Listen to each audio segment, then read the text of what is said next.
Hello everybody. आपने तो आज का ब्रेकिंग न्यूज़ देखा ही होगा कि सेंट्रल गवर्नमेंट ने 8वां वेतन आयोग को गठन करने की मंजूरी दे दी है। आप इस न्यूज़ को देखिए कि गवर्नमेंट अनाउंसेस 8th पे commission for central government employees, या फिर हिंदी में इस न्यूज़ को देखिए आप कि सरकार ने केंद्रीय कर्मचारियों के लिए 8वें वेतन आयोग के गठन की मंजूरी दी। या फिर आप इसे देख सकते हैं कि सरकारी कर्मचारियों को मिली सौगात, कैबिनेट ने 8वें वेतन आयोग को दी मंजूरी। तो चलिए आज के वीडियो में जानते हैं कि यह वेतन आयोग एक्चुअली में होता क्या है और कितने साल के बाद सरकार इसकी गठन करती है। वेतन आयोग से ये जो 8वां पे कमीशन है, इससे किस किस को फायदा होने वाला है और इसकी क्या हिस्ट्री रही है, फिटमेंट फैक्टर क्या होता है और मोस्ट इंपॉर्टेंटली कि इसे कब से लागू किया जाएगा और जब अगर इसे लागू कर दिया जाएगा तो कर्मचारियों की कितनी सैलरी बढ़ने की उम्मीद है। तो आज के वीडियो में हम इन सब बिंदुओं पे चर्चा करने वाले हैं। तो अगर आप चैनल पे नए हैं तो प्लीज चैनल को सब्सक्राइब कीजिए, लाइक कीजिए, कमेंट कीजिए और अपने फ्रेंड्स के साथ शेयर कीजिए। तो आइए वीडियो को शुरू करते हैं। देखिए, इसका नाम है वेतन आयोग, यानी कि पे कमीशन, यानी कि वेतन से रिलेटेड मामलों को देखती है। तो सरकार आखिर वेतन आयोग का गठन क्यों करती है? तो देखिए, वेतन आयोग का गठन करने का मतलब है सरकार को कि कर्मचारी जो है सरकार के, उनका जो है कि टाइम टू टाइम वेतन बढ़ाना, यानी कि महंगाई बढ़ रही है, कर्मचारी के खर्चे बढ़ रहे हैं, तो उनका एक अच्छा क्वालिटी ऑफ लाइफ वो जी सकें, यानी कि सरकारी यानी गवर्नमेंट एम्प्लॉय एक अच्छा लाइफ जी सके, उनका जो खर्च है उसको मैच किया जा सके। इसके लिए सरकार यूजुअली हर 10 साल पे एक नया वेतन आयोग बनाती है। जैसे कि यह है 8वां वेतन आयोग, यानी कि इससे पहले 7 वेतन आयोग बना दिए जा चुके हैं। यानी कि 2006 में था 6th वेतन आयोग, यानी कि 6th पे कमीशन। 2016 में आया था 7th पे कमीशन। और अभी जो है कि सरकारी गवर्नमेंट यानी कि गवर्नमेंट जो एम्प्लॉय हैं, जो सेंट्रल गवर्नमेंट एम्प्लॉय हैं, उनको जो सैलरी दी जाती है वो 7th पे कमीशन के तहत दी जाती है।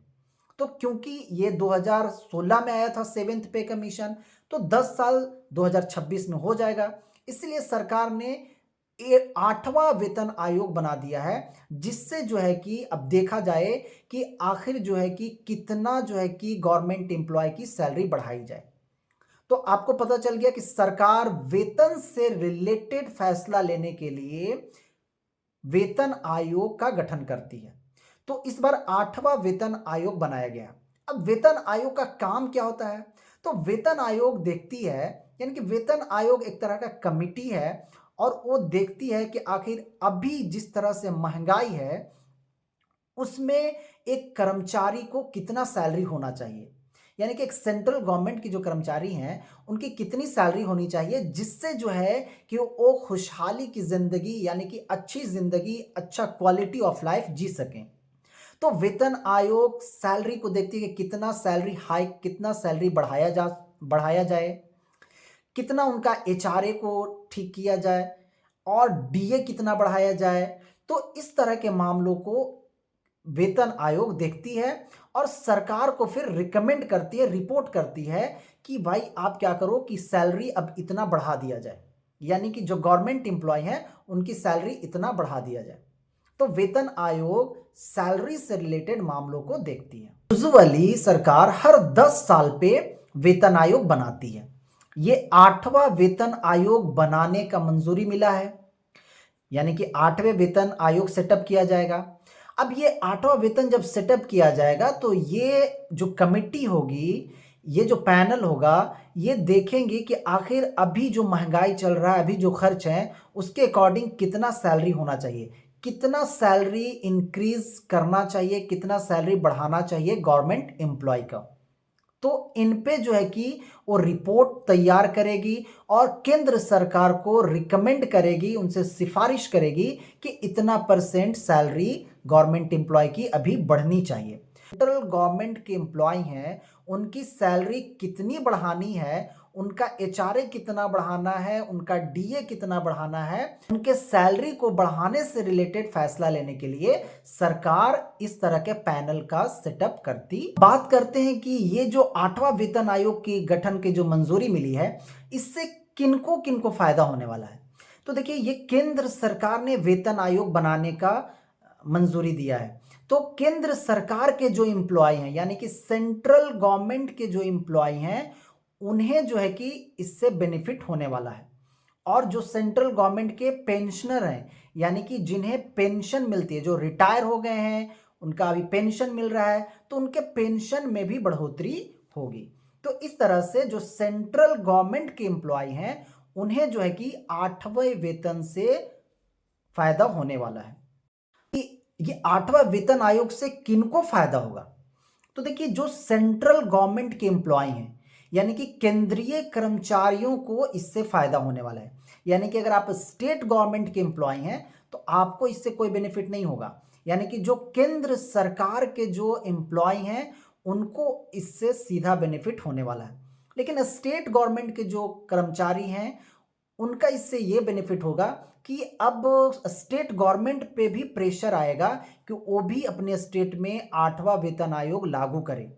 या बहुत सारे स्टेट सेंटर को डायरेक्ट फॉलो करते हैं। सेंटर अगर लागू करती है 7th पे कमीशन, तो वो अपने स्टेट में 7th पे कमीशन के थ्रू अपने एम्प्लॉय को सैलरी देते हैं। उसी तरह से अगर सेंट्रल गवर्नमेंट लाती है 8 पे कमीशन, तो मोस्ट प्रोबेबली बहुत सारे स्टेट गवर्नमेंट भी इस ट्रेंड को फॉलो करेंगे। लेकिन ये डायरेक्टली जो फायदा पहुंचाने वाला है, वो पहुंचाने वाला है केंद्रीय कर्मचारियों को, यानी कि सेंट्रल गवर्नमेंट के जो एम्प्लॉय हैं, उन्हें इससे फायदा होने वाला है। उनकी सैलरी डायरेक्ट बढ़ने वाली है। बात यह है कि 8वां वेतन आयोग लागू अगर हो जाता है, तो कितना सैलरी बढ़ जाएगा?